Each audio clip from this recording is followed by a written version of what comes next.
video, I'm going to show you how to remove nails with a pair of pincers, sometimes known as pliers, but I've always called these pincers. Now, the way to do this is to take your pincers and put them as close as you can to the bottom of the nail for maximum leverage. We're actually using these on the back of our trim, so we're not too worried about damaging it.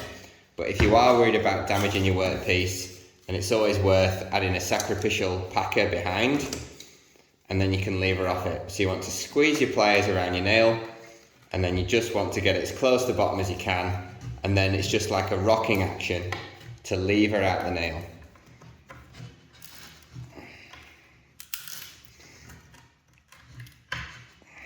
You're almost trying to roll the pliers to pull the nail out.